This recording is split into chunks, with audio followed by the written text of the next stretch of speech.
Haleluya, selamat hari Minggu Bapak Ibu Saudara yang dikasihi Tuhan, Shalom. Kembali kita hadir dalam ibadah yang penuh berkat Tuhan. Tetap Bapak Ibu Saudara berada di rumah, tetap undang hadirat Tuhan dan tetap percaya bahwa sekalipun kita beribadah di rumah masing-masing, namun kuasa Tuhan, hadirat Tuhan tetap ada buat setiap kita. Mari kita mau datang kepada Tuhan, kita mau naikkan syukur kita mau sembah Allah kita. Terima kasih Tuhan Yesus. Oleh karena kemurahan-Mu kami ada hari ini Bapa. Terima kasih Tuhan. Terima kasih Yesus. Nyatakan kepada Tuhan. Oleh karena kemurahan Tuhan, ku ada sampai hari ini. Oleh karena kebaikan Tuhan, janji-Mu terjadi bagiku. Oleh karena kemurahan-Mu Tuhan, oleh karena kemurahan Tuhan, ku ada sampai hari ini. Oleh karena kebaikan Tuhan, janji-Mu terjadi bagiku. Mari nyatakan kepada Tuhan, aku percaya berkat-Mu atasku melimpah, kebajikan kemurahan selalu mengikutiku. Ku puji, ku sembah Kau Tuhan. Kembali dengan ucapan syukur nyatakan, oleh karena kemurahan Tuhan, ku ada sampai hari ini. Oleh karena kebaikan Tuhan, janji-Mu terjadi bagiku. Aku percaya, aku percaya berkat-Mu atasku melimpah. Amin. Kebajikan kemurahan selalu mengikutiku. Ku puji, ku sembah Kau Tuhan. Aku percaya, aku percaya berkat-Mu atasku melimpah, kebajikan kemurahan selalu mengikutiku. Ku puji, ku sembah Kau Tuhan. Mari angkat kedua tangan kita sama-sama nyatakan, aku percaya, aku percaya, haleluya, berkat-Mu atasku melimpah, kebajikan kemurahan selalu mengikutiku. Ku puji, ku sembah Kau Tuhan. Ku puji, ku sembah Kau Tuhan. Ku puji, ku sembah Kau Tuhan. Ku memuji-Mu Tuhan, ku menyembah-Mu Yesus. Haleluya. Sebab Engkau sungguh baik, sebab Engkau sangat baik.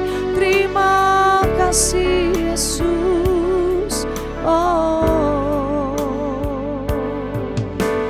Kami menyembah-Mu di hari Minggu yang luar biasa ini Tuhan. Karena kami tahu kalau kami boleh ada sebagaimana kami ada, Semua karena kemurahan-Mu, semua karena kasih setia-Mu, semua karena anugerah-Mu dalam kehidupan kami. Terima kasih Tuhan. Kembali kami boleh ada di hari Minggu yang penuh dengan berkat Tuhan. Dan kami siapkan hati menerima berkat Tuhan. Kami mau memuji tinggikan Tuhan Yesus. Di dalam nama Tuhan Yesus hadir di tengah-tengah keluarga kami. Hadir di tengah-tengah rumah kami. Kami percaya kehadiran Tuhan membawa mujizat. Terima kasih Bapak, kami buka ibadah ini. Di dalam nama Tuhan Yesus kami berdoa. Haleluya. Sama-sama kita yang siap memuji Tuhan katakan amin. Haleluya. Puji Tuhan Bapak Ibu Saudara, mari siapkan hati kita memuji Tuhan. Dengan sukacita kita mau melompat bagi Dia, sebab Allah kita, Allah yang layak terima pujian. Tuhan menetapkan langkah-langkah orang. Kita bangkit berdiri bersama-sama di hadapan Tuhan. Kita tepuk tangan buat Yesus. Katakan, Tuhan menetapkan langkah-langkah orang yang hidupnya berkenan kepadanya. Apabila ia jatuh tak sampai tergeletak, sebab Tuhan menopang tangannya. Sekali lagi nyatakan, Tuhan menetapkan. Tuhan menetapkan langkah-langkah orang yang hidupnya berkenan kepadanya. Apabila ia jatuh tak sampai tergeletak, sebab Tuhan menopang tangannya. Sama-sama katakan, tangannya, tangannya, sebab Tuhan menopang tangannya. Apabila ia jatuh tak sampai tergeletak, sebab Tuhan menopang tangannya. Katakan lagi, Tuhan menetapkan langkah-langkah orang yang hidupnya berkenan kepadanya. Amin. Apabila ia jatuh tak sampai tergeletak, sebab Tuhan menopang tangannya. Sama-sama semuanya, tangannya, tangannya, sebab Tuhan menopang tangannya. Apabila ia jatuh tak sampai tergeletak, sebab Tuhan menopang tangannya. Katakan, tangannya, haleluya, tangannya Yesus, sebab Tuhan menopang tangannya. Apabila aku jatuh tak sampai tergeletak, sebab Tuhan menopang tangannya. Sebab Tuhan menopang tangannya. Sebab Tuhan menopang tangannya. Haleluya. Tuhan menopang tangannya. Puji Tuhan. Hari yang penuh dengan berkat dan sukacita dari Tuhan melimpah-limpah di tengah-tengah keluarga kita. Dan saatnya kita mau menerima berkat kebenaran firman Tuhan. Kita percaya lewat firman Tuhan kita dikuatkan, lewat firman Tuhan kita disembuhkan, lewat firman Tuhan kita diteguhkan dan dipulihkan. Mari datang kepada Tuhan. Bukti kebesaran-Mu nyata di tengah-tengah kehidupan kami Bapa. Sebab Engkau Allah, rancangannya, jalan-jalannya, cara-Mu yang Tuhan buat dalam hidup kami sempurna adanya Bapa. Terima kasih Tuhan. Haleluya. Tuhan, Kau sempurna. dalam rencanamu dan karyamu. Ku serahkan hidupku, murnikan dengan rohmu. Katakan, Tuhan, kau sempurna dalam rencanamu dan karyamu. Ku serahkan hidupku, murnikan dengan rohmu. Amin. Hidupku menggenapi firman-Mu, tanda mujizat sertai tiap langkahku. Kau bersamaku, di dalamku, jadi bukti kebesaran-Mu. Sungguh sempurna setiap karya-Mu Tuhan. Tuhan, kau sempurna dalam rencanamu dan karyamu. Ku serahkan hidupku, murnikan dengan rohmu. Amin. Hidupku menggenapi firman-Mu, tanda mujizat sertai tiap langkahku. Kau bersamaku, di dalamku, jadi bukti kebesaran-Mu. Sama-sama nyatakan, hidupku, hidupku menggenapi firman-Mu. Haleluya. Tanda mujizat sertai tiap langkahku. Kau bersamaku, di dalamku, jadi bukti kebesaran-Mu. Kau bersamaku, kau bersamaku, di dalamku, jadi bukti kebesaran-Mu. Kau bersamaku, kau bersamaku, di dalamku, jadi bukti kebesaran-Mu. Oh, haleluya.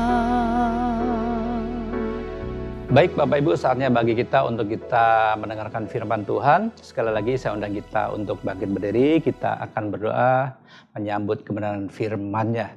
Haleluya.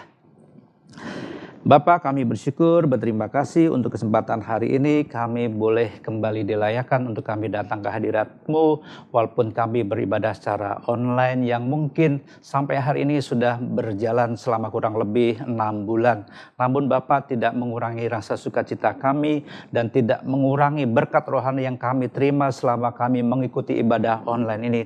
Tuhan tetap bekerja untuk kehidupan kami masing-masing, dan biarlah melalui pemberitaan firman yang kami dengar setiap hari Minggu melalui tayangan baik dari YouTube ataupun dari Facebook, itu boleh menguatkan setiap kami. Bapak, firman-Mu yang hidup tidak terbatas oleh media. Firman-Mu yang hidup tidak terbatas oleh kemampuan manusia. Namun kami percaya Roh Kudus adalah Allah yang senantiasa menuntun kami, sehingga membawa kami ke dalam kebenaran yang akan semakin kami terima, yang menguatkan kehidupan kami dari sehari ke sehari. Kalau sebentar kami mendengar firman-Mu, kami percaya bahwa kuasa Roh Kudus pun akan bekerja di tengah-tengah kami. Dan biarlah firman Tuhan yang akan kami dengar pada hari ini itu boleh semakin menguatkan iman percaya kami. Kami boleh semakin berharap kepada Tuhan, kami boleh semakin percaya, iman kami kembali dibangkitkan, dan kehidupan rohani kami boleh semakin bertambah dari sehari ke sehari. Terima kasih Bapa, kami butuh firman-Mu,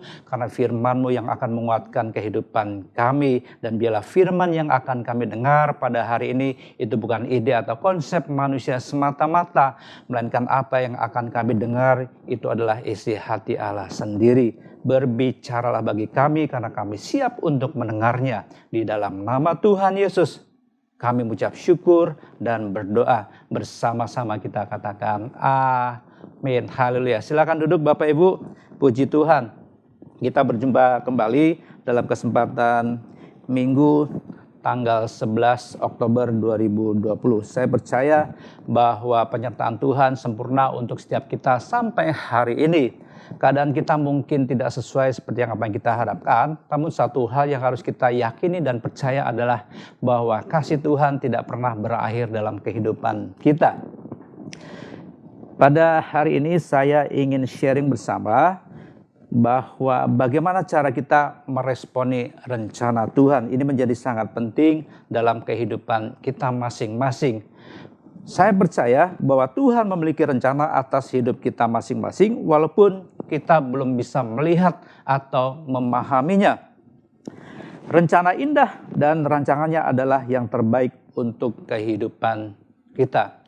Tuhan tidak pernah merancangkan yang jahat, Tuhan tidak pernah merancangkan keburukan atas kehidupan kita. Rancangannya sempurna bagi setiap kehidupan kita masing-masing. Nah, pengalaman hidup yang kita alami akan dibuat menjadi sebuah rangkaian perjalanan yang sempurna untuk menuju kepada penggenapan rencananya. Amin. Jadi kita harus percaya bahwa pengalaman hidup kita, baik dalam keadaan untung, dalam keadaan rugi, dalam keadaan kita sehat, dalam keadaan kita sakit, dalam keadaan mendapatkan, dalam keadaan kita kehilangan, dalam keadaan kaya dan miskin, semua pengalaman-pengalaman itu dipakai Tuhan untuk menggenapi rencananya dalam kehidupan kita masing-masing. Asal respon kita benar terhadap segala keadaan dan kita tidak mengeluh, kita tidak putus asa dan iman kita tetap kuat, maka rencana Tuhan itu pasti akan terjadi dalam kehidupan kita. Yang percaya katakan amin. Nah, mungkin hari ini kita belum menerima yang terbaik dari Tuhan. Dan kita merasa bahwa rencana Tuhan belum tergenapi dalam kehidupan kita. Ada kemungkinan dahulu hidup kita mungkin masih sembarangan. Hidup kita urakan, tidak mau diatur, hidup kita suka-suka sendiri. Maka akibatnya yang kita terima hari ini. Mungkin rencana Tuhan dalam kehidupan kita belum digenapi. Tetapi mungkin juga kita punya rekan-rekan atau punya saudara-saudara yang mungkin hidup mereka sudah dalam keadaan yang baik. Saya percaya ketika dahulu seseorang mendahulukan Tuhan, ketika hidupnya mau ikut pada pengaturan Tuhan, maka hari ini hidupnya diberkati dan rencana Tuhan boleh terjadi atas kehidupannya. Nah, makanya 5-10 tahun ke depan kehidupan kita ditentukan dari sikap kita hari ini. Asal kita tidak melenceng dari kebenaran firman Tuhan, asal hidup kita mau diatur oleh firman Tuhan, maka saya percaya penggenapan rencana Tuhan akan kehidupan kita akan semakin cepat terjadi. Nah, kebanyakan rencana Tuhan tertunda terjadi dalam kehidupan kita bukan karena kesalahan siapa-siapa, mungkin akibat kesalahan diri kita sendiri. Namun ingatlah Bapak Ibu, sekali lagi saya tekankan pada hari ini bahwa rencana Tuhan atas kehidupan kita masing-masing adalah rancangan yang terbaik. Rancangan Tuhan atau rencana Tuhan dalam kehidupan kita adalah rancangan yang penuh dengan damai sejahtera. Tuhan tidak mungkin membawa kita masuk ke dalam lembah kekelaman. Tuhan tidak mungkin masuk kita ke dalam masa-masa yang sukar sehingga kita ada dalam keadaan yang sulit dan Tuhan membiarkan begitu saja. Tidak. Tuhan adalah gembala yang baik. Tuhan sangat peduli dengan domba-dombanya. Nah, pada hari ini saya ingin sharing bahwa ada 3 hal yang akan menghalangi rencana Tuhan. Tetapi bukan berarti rencana Tuhan pasti tidak terjadi. Yang jelas bagaimana cara kita meresponi rencana Tuhan itu semakin cepat rencana Tuhan terjadi atas kehidupan kita masing-masing. Dan yang pertama, kita bisa belajar dari kisah seorang pemimpin Mesir yang bernama Yusuf. Jadi ada 3 hal yang akan menghalangi rencana Tuhan. Saya mau katakan yang pertama adalah halangan dari orang lain. Yusuf adalah seorang pemimpin besar di Mesir. Dia adalah orang nomor 2 setelah Fir'aun. Boleh dikatakan Yusuf adalah Perdana Menteri dari negara Mesir. Yusuf telah ditentukan oleh Tuhan untuk menjadi pemimpin yang akan memelihara kehidupan suatu bangsa yang besar, yakni bangsa Israel. Tentunya kita sudah mendengar cerita atau kisah bagaimana Yusuf menjadi seorang Perdana Menteri di Mesir. Nah, melalui kehidupan Yusuf yang dipenuhi dengan ketidakadilan yang dilakukan oleh orang lain kepada dirinya, tetapi Tuhan menjadikannya sebagai rancangan yang terbaik untuk mengenapi rencananya, yaitu memakai Yusuf untuk menyelamatkan sebuah bangsa yang besar. Nah, Yusuf mempunyai ayah adalah Yakub, dan Yusuf mempunyai kakek adalah Ishak, dan kakek buyutnya adalah Abraham. Tuhan sudah berjanji kepada Abraham bahwa Tuhan akan memberikan Abraham keturunan yang amat sangat besar, banyaknya seperti bintang di langit dan seperti pasir di laut. Dan untuk hal tersebut, Yusuf adalah salah satu di mana Tuhan memakai kehidupannya untuk menggenapi rencana Tuhan atas kehidupan Abraham, yaitu menjadikan Abraham sebagai bapa segala bangsa. Nah, mari kita baca dalam kitab Kejadian pasal 37 ayat 23 sampai 27. Kejadian pasal 37 ayat 23 sampai 27. Demikian firman Tuhan. Baru saja Yusuf sampai kepada saudara-saudaranya, mereka pun menanggalkan jubah Yusuf, jubah maha indah yang dipakainya itu. Dan mereka membawa dia dan melemparkan dia ke dalam sumur, sumur itu kosong tidak berair. Kemudian duduklah mereka untuk makan. Ketika mereka mengangkat muka, kelihatanlah kepada mereka suatu kafilah orang Ismail datang dari Gilead dengan untanya yang membawa damar, balsam dan damar ladan. Dalam perjalanannya mengangkut barang-barang itu ke Mesir. Lalu kata Yehuda kepada saudara-saudaranya itu, apakah untungnya kalau kita membunuh adik kita itu dan menyembunyikan darahnya? Marilah kita jual kepada orang Ismail ini, tetapi janganlah kita apa-apakan dia, karena ia saudara kita, darah daging kita, dan saudara-saudaranya mendengar perkataannya itu. Nah, Bapak Ibu, seperti kita ketahui bersama, sebelum Yusuf menjadi Perdana Menteri di Mesir, ya, dia dimusuhi oleh saudara-saudara tirinya. Yusuf adalah anak yang dikasih oleh ayahnya, oleh Yakub. Dan Yusuf diberi jubah yang indah oleh Yakub, dan itu membuat saudara-saudara tirinya menjadi iri. Seolah-olah Yusuf dispesialkan, Yusuf diistimewakan, dan ini membuat hati saudara-saudaranya iri. Kemudian timbul niat jahat. Kalau kita baca dalam ayat yang baru saja kita baca tadi, Yusuf dibuang, dilempar ke dalam sumur yang kering. Tetapi kakaknya yang bernama Yehuda kemudian dia berkata kepada saudara-saudaranya yang lain, jangan saudara kita dibunuh, jangan adik kita dibunuh, dan menyembunyikan darahnya. Nah, kebetulan pada saat itu lewatlah beberapa kafilah yang hendak pergi menuju Mesir. Nah, Yehuda kakaknya berkata kepada saudara-saudara yang lain, mari kita jual Yusuf kepada orang Ismail ini dan jangan apa-apakan dia. Nah, singkat cerita kita tahu bersama bahwa pada akhirnya Yusuf dijual oleh saudara-saudaranya menjadi budak di kota Mesir, dan kemudian kita tahu bersama bahwa Yusuf pada akhirnya bekerja di rumah Potifar, seorang pejabat, dan kita tahu bahwa Yusuf pun digoda oleh istri Potifar yang pada akhirnya membawa Yusuf masuk ke dalam penjara. Tapi ingat bahwa Bapak Ibu, bahwa rencana Tuhan atas kehidupan Yusuf pasti tidak gagal. Walaupun ada usaha dari orang lain untuk menggagalkan rencana Tuhan memakai Yusuf untuk menjadi Perdana Menteri di Mesir, tetapi Tuhan memakai kehidupan Yusuf yang sedemikian pahit, saya katakan, memakai semuanya menjadi perjalanan yang sempurna supaya kehidupan Yusuf atau rencana Tuhan terjadi atas kehidupan Yusuf. Dan kita lihat pada pasal 50 ayat ke-20, Yusuf berkata kepada saudara-saudaranya, Memang kamu telah mereka-rekakan yang jahat terhadap aku, tetapi Allah telah mereka-rekakannya untuk kebaikan, dengan maksud melakukan seperti yang terjadi sekarang ini, yakni memelihara hidup suatu bangsa yang besar.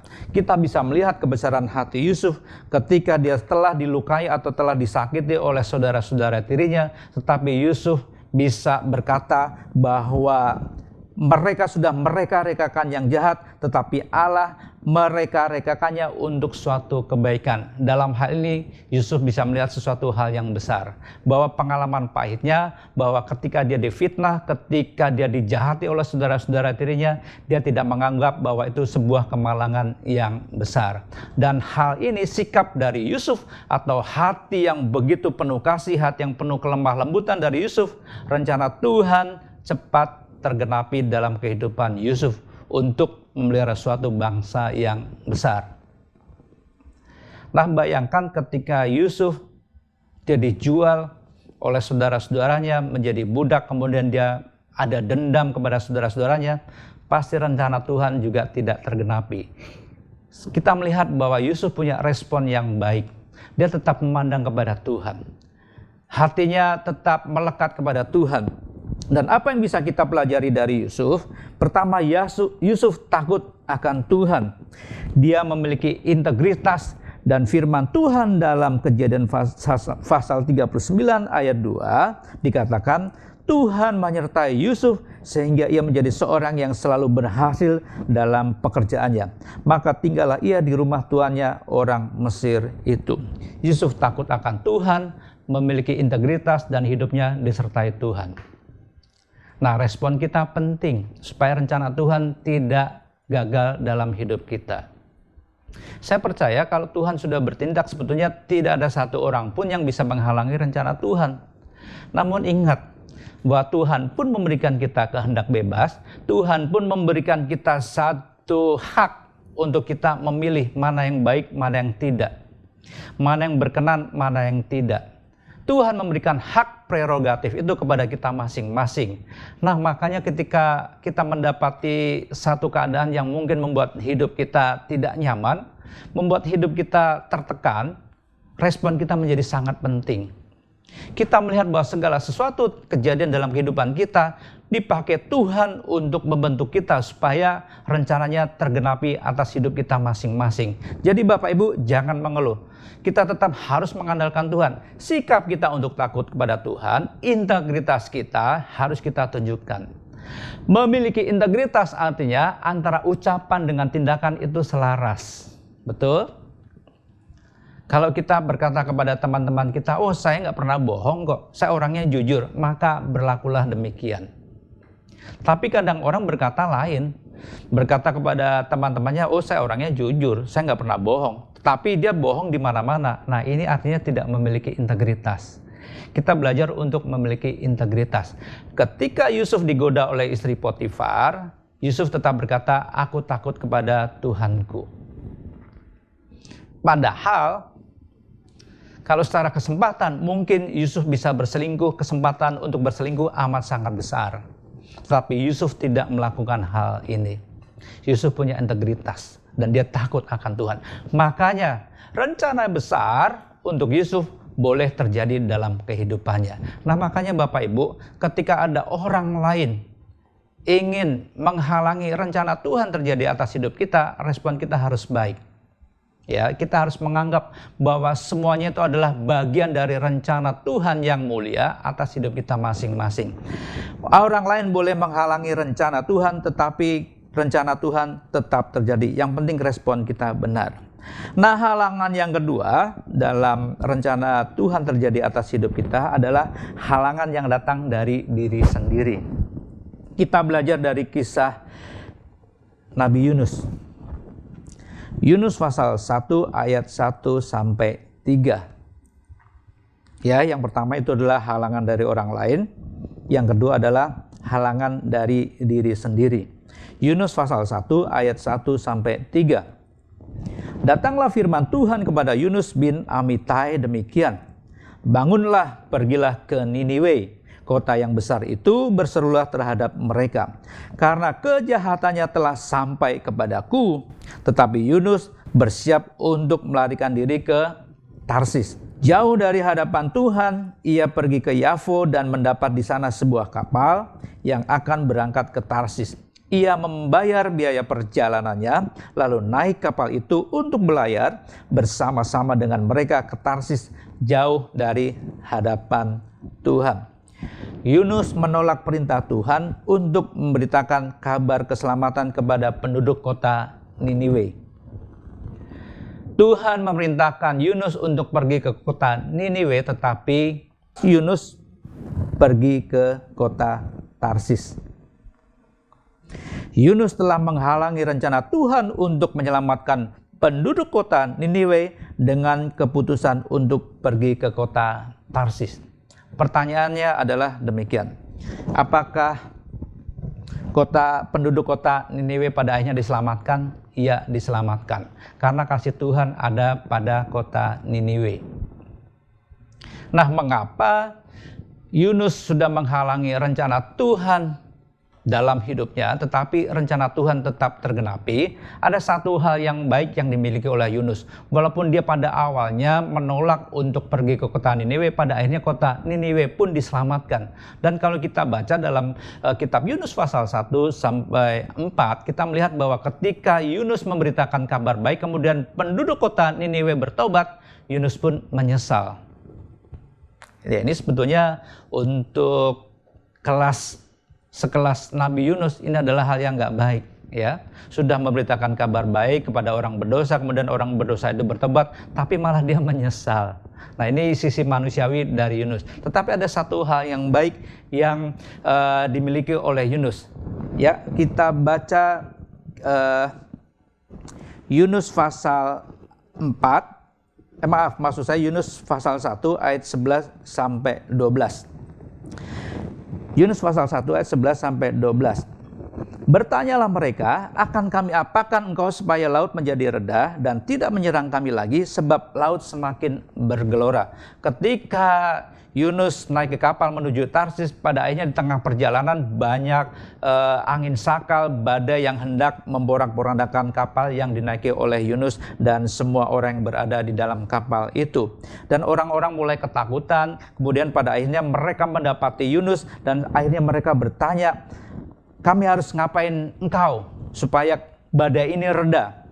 Nah, ayat 12 Yunus menjawab mereka, sahutnya kepada mereka, angkatlah aku, campakkanlah aku ke dalam laut, maka laut akan menjadi reda dan tidak menyerang kamu lagi, sebab aku tahu bahwa karena akulah badai besar ini menyerang kamu.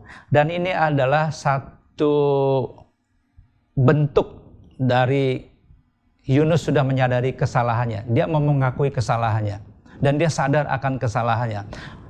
Dan orang-orang tidak ragu untuk membuang Yunus ke tengah laut. Ketika Yunus dibuang ke tengah laut, badai menjadi reda.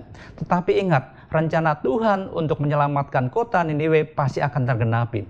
Tuhan mengirimkan ikan yang amat sangat besar, dan kemudian Yunus masuk ke dalam perut ikan itu, dan dia berada 3 hari 3 malam lamanya berada di perut ikan. Dan padanya Yunus dimuntahkan oleh ikan itu menuju kota Niniwe. Dan ini adalah satu hal yang luar biasa. Kita melihat Bapak Ibu, saudara-saudaraku yang terkasih, bahwa apa yang dialami oleh Yunus ketika dia menghalangi rencana Tuhan, tetapi pada akhirnya dia menyadari kesalahannya, makanya rencana Tuhan untuk menyelamatkan penduduk kota Niniwe itu pun terjadi. Beda kalau ketika badai besar menerjang kapal di mana Yunus berada, kemudian dia diam-diam tidak mau mengakui. Saya percaya kapal itu akan terbalik, dan kemudian mungkin semua orang yang ada dalam kapal itu akan mati. Kalau hal itu terjadi, mungkin Tuhan bisa memakai siapapun untuk menyelamatkan penduduk kota Niniwe. Tetapi rencana Tuhan beda, rencana Tuhan lain. Tuhan tetap mau memakai Yunus untuk menjadi alatnya untuk menyelamatkan penduduk kota Niniwe. Dan respon yang baik adalah ketika Yunus mau menyadari kesalahannya.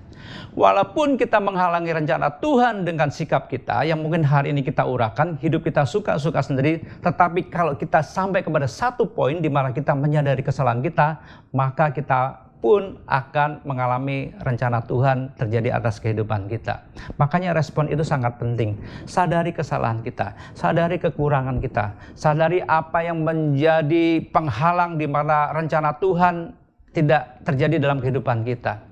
Nah, kita bisa menilai hidup kita masing-masing. Kita bisa menilai kehidupan kita masing-masing. Apakah hari ini kita berkenan kepada Tuhan atau tidak? Kalau mungkin hari-hari ini kita melakukan kehidupan yang di luar kehendak Tuhan, hidup kita suka-suka sendiri, kita masih banyak melakukan dosa, sadarlah. Amin. Jangan sampai rencana Tuhan itu tertunda hanya karena kita tidak menyadari kesalahan kita. Jadi yang pertama yang menghalangi rencana Tuhan dalam hidup kita adalah orang lain. Yang kedua adalah diri kita sendiri. Tetapi yang ketiga, ya, kita melihat yang menghalangi rencana Tuhan terjadi atas hidup kita adalah halangan yang datangnya dari iblis. Nah, kita belajar dari kisah Yesus. Matius pasal 4, ya, kalau kita baca dari Matius pasal 4 ayat 1 sampai 11, tapi saya tidak akan membacakan semuanya. Saya hanya akan membacakan ayat 10 dan 11. Maka berkatalah Yesus kepadanya, "Enyalah iblis, sebab ada tertulis, engkau harus menyembah Tuhan Allahmu, dan hanya kepada Dia sajalah engkau berbakti." Lalu iblis meninggalkan dia, dan lihatlah, malaikat-malaikat datang melayani Yesus. Matius pasal 4 ayat 1 sampai 11, di situ menceritakan kisah bagaimana sebelum Yesus masuk ke dunia pelayanan, Roh Allah dikatakan menuntun Yesus untuk istilahnya ada sparring partner. Sebelum Yesus terjun ke dunia pelayanan, ada sparring partnernya, yaitu iblis. Memang sengaja Roh Allah membawa Yesus untuk dipertemukan dengan iblis. Apakah Yesus lulus atau tidak? Ya, kalau kita baca kisahnya dari Matius pasal 4 demikian. Dan kita tahu bersama bahwa ketika Yesus mendapati ujian yang diberikan dari iblis, Yesus menang atas cobaan iblis tersebut. Yesus dicobai oleh iblis ada 3 hal. Yang pertama, dicobai untuk urusan perut. Kalau engkau betul-betul anak Allah, maka ubah batu ini menjadi roti. Tapi Yesus tidak melakukan itu, tidak melakukan hal tersebut. Yesus hanya berkata, bukan dari roti saja manusia bisa hidup, tetapi dari setiap firman yang keluar dari mulut Allah. Kemudian juga iblis mencoba Yesus dengan mengatakan, kalau engkau anak Allah, jatuhkan dirimu dari bubungan bait Allah, maka malaikat akan menatang engkau sehingga engkau tidak akan terjatuh. Tetapi Yesus berkata tidak demikian. Tuhan tidak mau melakukan apa yang diperintahkan oleh iblis. Dan kemudian juga iblis berkata kepada Yesus, lihat, aku akan memberikan kepadamu seluruh kekayaan dunia ini kalau engkau menyembah aku. Tetapi Yesus berkata dengan tegas, enyalah iblis. Dan Yesus berhasil melewati 3 pencobaan tersebut. Kita melihat bahwa ada kemungkinan iblis hendak menggagalkan rencana Allah. Adam juga gagal ketika kehendak Allah untuk Adam, bahwa Adam diciptakan segambar dan serupa dengan Allah. Gambar dan citra Allah itu rusak akibat dosa yang dilakukan oleh Adam. Tetapi Allah mengirimkan Adam yang kedua, yaitu Yesus. Dan dalam hal ini Yesus melakukan kehendak Bapa. Dan Yesus tidak gagal. Pada akhirnya Yesus dapat menggenapi rencana Bapa untuk menyelamatkan orang berdosa. Menyelamatkan seluruh isi dunia, yaitu dengan cara ia mati di kayu salib. Dan pada pencobaan yang pertama, iblis gagal dan Yesus berhasil. Coba kalau Yesus gagal juga, dia tidak mati di atas kayu salib, maka tidak ada satu pun di antara kita yang diselamatkan dari hukuman dosa, yaitu maut. Tapi syukur bahwa Yesus menggenapi rencana Bapa di surga untuk menyelamatkan setiap kita. Nah, ini halangan yang ketiga dari iblis. Mungkin iblis pun mencoba menghalangi kita untuk kita boleh menerima rencana Tuhan. Tetapi ingat, ketika kita lekat dengan Tuhan, ketika kita mengandalkan kekuatan Tuhan, maka saya percaya roh yang ada dalam diri kita itu kuat. Dan roh kita mampu mengalahkan segala kuasa kegelapan. Amin. Nah, kita belajar pada hari ini, jikalau kita berserah kepada Tuhan dengan kerendahan hati, minta kepada Tuhan untuk menuntun kita masuk ke dalam rencananya, maka tidak akan ada yang dapat menggagalkan rencana Tuhan terjadi dalam kehidupan kita. Amsal pasal 16 ayat 3. Amsal pasal 16 ayat 3. Serahkanlah perbuatanmu kepada Tuhan, maka terlaksanalah segala rencanamu. Mari belajar kita untuk menyerahkan segala perbuatan kita kepada Tuhan. Apapun yang kita akan lakukan setiap hari, serahkan kepada Tuhan. Supaya Tuhan menuntun kita, memberikan kita hikmat. Supaya apa? Supaya rencana kita tidak gagal. Supaya rencana Tuhan atas hidup kita tidak gagal. Rancangan Tuhan yang mulia dalam hidup kita tidak gagal. Amin. Dan sebagai ayat penutup, ayat yang amat sangat terkenal, saya akan bacakan dari kitab Yeremia pasal 29 ayat 11. Yeremia pasal 29 ayat 11. Sebab aku ini mengetahui rancangan-rancangan apa yang ada padaku mengenai kamu, mengenai kita semua. Demikianlah firman Tuhan, yaitu rancangan damai sejahtera dan bukan rancangan kecelakaan, untuk memberikan kepadamu hari depan yang penuh harapan. Amin. Kita percaya rancangan Tuhan yang ada pada kita adalah rancangan yang penuh damai sejahtera. Tuhan tidak merancangkan kita kecelakaan. Sekali lagi saya mau ingatkan, yang penting adalah respon kita yang benar. Sekalipun banyak yang akan menghalangi rencana Tuhan terjadi dalam kehidupan kita, asal respon kita benar, kita mau ikut apa kata Tuhan, maka rencana Tuhan itu akan semakin cepat terjadi. Jangan keraskan hati. Jangan kita berpikir seolah-olah kita kuat, kita hebat. Jangan, kita tetap rendah hati, minta tuntunan dari Tuhan. Itu yang akan membuat hidup kita berhasil. Amin. Amin buat firman Tuhan. Mari kita berdoa. Bapa, kami bersyukur, berterima kasih untuk kesempatan hari ini. Kami sudah dengar firman-Mu, dan bila Roh Kudus yang akan menerjemahkan lebih jauh dalam hati kami, pikiran kami, agar firman-Mu boleh menjadi hidup untuk setiap kami. Firman menjadi pedoman penuntun agar langkah kami tidak salah. Apapun yang kami alami hari-hari ini, ajarkan kami untuk kami boleh melihatnya sebagai satu rangkaian yang besar, di mana Tuhan akan menuntun kami untuk rencana Tuhan boleh terjadi atau tergenapi dalam kehidupan kami masing-masing. Kalau hari ini seolah-olah Tuhan mungkin tidak bekerja dalam kehidupan kami, ampuni kami Bapa. Ajarkan kami untuk tetap sabar, ajarkan kami untuk tetap peka, untuk menilai segala sesuatu yang terjadi dalam kehidupan kami itu ada dalam rencana dan kehendak Tuhan yang mulia. Terima kasih Bapak, kami percaya pada saatnya nanti, pada waktu Tuhan, Tuhan akan memberikan kami yang terbaik.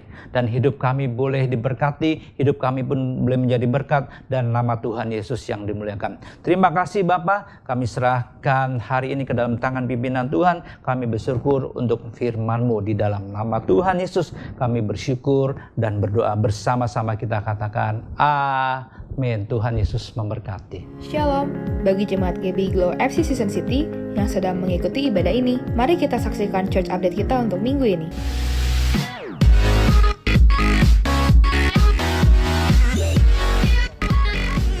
Untuk sementara waktu, ibadah kita akan live streaming di channel YouTube GBI Glow FC Season City atau di Facebook Glow. Jadi, bagi Bapak Ibu jemaat Tuhan dapat beribadah di rumah masing-masing. Bagi jemaat Tuhan yang membutuhkan layanan konseling, dapat menghubungi nomor Pendeta Alfredo Sihombing di nomor 0815 8822 183 dan Pendeta Eliza Hadi di nomor 0811 911 812.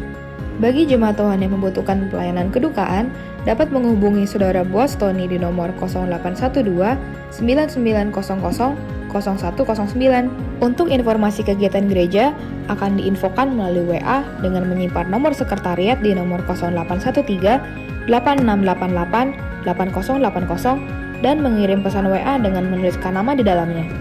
Dan informasi gereja kita juga dapat dilihat melalui Instagram @glow_seasoncity.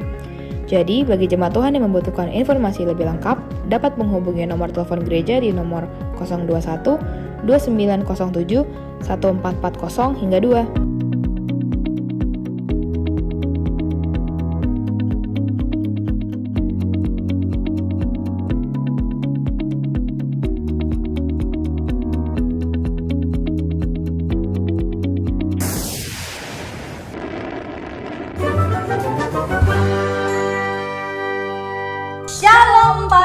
suami dan adik-adik semuanya.